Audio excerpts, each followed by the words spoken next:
الملعب اللي ممكن يجي فيه جول دلوقتي. ومراسلنا حسن توفيق مع كابتن محمد عمر المدير الفني لكرة القدم، مدير الكرة بنادي الاتحاد السكندري ونجم مصر السابق وواحد من اعظم من انجبت الاسكندرية. حسن توفيق اليك الميكروفون. شكرا ليك كابتن طاهر ابو زيد، واهلا بضيوفك الكرام الكابتن الشاذلي والكابتن محسن صالح والكابتن فاروق جعفر. احتفاليه وكرنفال النهارده في استاد القاهره واجراءات امنيه مشدده، لكن الجميع متقبل لدرجه ان كل سياره بتخش بتتفتح شنطه السياره هذا للناس بالتواجد الامني الكثيف وبالاستقرار وبالهدوء الجميل اللي في استاد القاهره النهارده. سعدنا ان يكون معنا الكابتن محمد عمر مدير الكوره في نادي الاتحاد السكندري. اهلا بحضرتك كابتن. اهلا بيك يا كابتن حسن. اهلا بيك كابتن محمد، طمنا على الاتحاد السكندري النهارده وهتواجهوا النادي الاهلي ازاي؟ بدايه طبعا برحب بالكباتن العظماء الكبار، يعني كابتن شاذلي، كابتن فاروق، كابتن محسن، ومعاهم طبعا النجم المتالق الكابتن طاهر ابو زيد.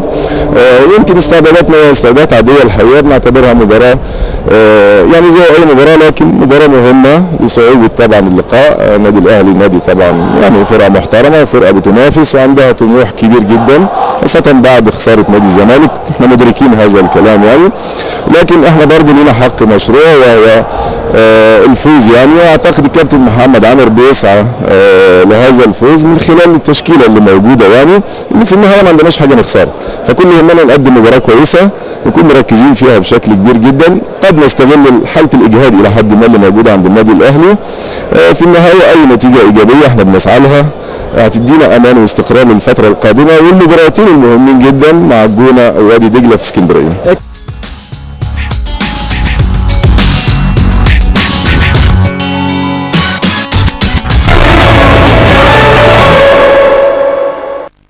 القاهرة كابتن محمد نور المدرب العام وكابتن احمد ناجي مدرب حراس المرمى مع مراسلنا حسن توفيق من ملعب المباراة وما بعد المباراة. اتفضل حسن.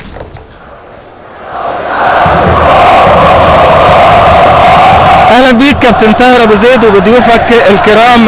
بنتيجه 1-0 ومباراه خاليه تقريبا من الشماريخ، ولاول مره في التاريخ او لاول مره على ارض مصر يكون الاحتفال او تشجيع الاحتفال بهدف بالروح بالدم نفديك يا فلسطين. معنا الكابتن احمد ناجي مدرب حراس النادي الاهلي. اهلا بحضرتك كابتن. اهلا معالي، ازيك؟ وبرضك الكابتن محمد نور مدرب العام لفريق الاتحاد السكندري. اهلا بحضرتك. اهلا بيك يا كابتن حسن. كابتن احمد، شفت المباراه ازاي وايه رايك في المباراه؟ واحنا كان الشوط الاول واغلب المباراه لحد ربع ساعه الاخير كان في رعونه في اداء النادي الاهلي لحد ما جه الهدف. يعني احنا متوقعين العصبيه دي في الاداء، لانه طبعا نادي الزمالك خسر المباراه اللي فاتت، لكن الحمد لله يعني ما حدش اثر وما حدش وفر جهد، وده المهم بالنسبه لنا. توفيق من عدمه طبعا موجود في كره القدم. الحمد لله على النتيجه، يعني جون جه مستحق، بنالتي صحيح 100%. الحمد لله قربنا من نادي الزمالك بقى فرق نقطه واحده، وبنضغط على المنافس. هو ده اللي كان مطلوب النهارده. ان شاء الله الاداء يتحسن ويبقى فيه هدوء اكتر في المرات الجايه ان شاء الله. كابتن، تصريحات طالعه من نادي الاتحاد السكندري خاصه من الدكتور عفت سادات ان احمد حسن وجده هيروحوا للاتحاد السكندري، ايه صح التصريحات دي؟ انا ماليش دعوه بالمسائل دي طبعا، المسائل دي يعني اداريه بحته. كابتن سيد عبد الحفيظ المسؤول عن اذا كان جاله فعلا حاجه زي كده او لا، لكن انا بالنسبه لي طبعا ما عنديش عليه يعني. بشكرك كابتن الف شكرا لك. كابتن محمد نور، يعني شفت المباراه ازاي وانا شايف ان كنتوا اعترضتوا على ضربه الجزاء، ايه السبب؟ بسم الله الرحمن الرحيم. في الاول تحياتي للكابتن طاهر والكابتن علي والكابتن فاروق والكابتن محسن. الحقيقه المباراه طبعا بالنسبه لنا زيها زي ال10 مباريات اللي فاضلنا بعد كده، كلها مباريات صعبه جدا جدا ومهمه جدا جدا عشان نقدر نطلع من اللي احنا فيه. بنلعب كل مباراه وبنحاول بقدر الامكان ان احنا نلم اكبر عدد من النقط. خلال الشوط الاول انا كنت شايف ان في بعض الاستعجال والتسرع في فرقتنا، كان المفروض ان احنا نمسك الكره في نص الملعب بشكل اكتر من كده ونتقل على الكره شويه وننقل، ومع ذلك برضو وصلنا لمرمى النادي الاهلي في اكتر من مره. لكن خلال الشوط الثاني انا كنت شايف من خلال سير المباراه يعني بغير ضربه الجزاء، انا ما بحبش اتكلم على التحكيم، الله اعلم ضربه الجزاء شكلها ايه ما اعرفش، لكن من غير ضربه الجزاء انا كنت حاسس ان فرقه النادي الاهلي مش هتقدر تجيب فينا جول.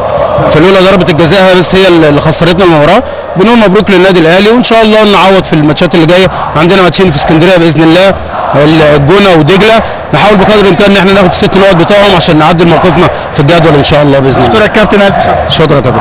كابتن طاهر، ما زالت جماهير النادي الاهلي متواجده في الاستاد وبتشجع بشكل جنوني، وشهاده لله النهارده التزام من جميع الاطراف من الجماهير، امن كان على اعلى مستوى، الدخول كان بانسيابيه، والان عوده سريعه ليكم وللتحليل ومن استاد القاهره لاستاد النيل.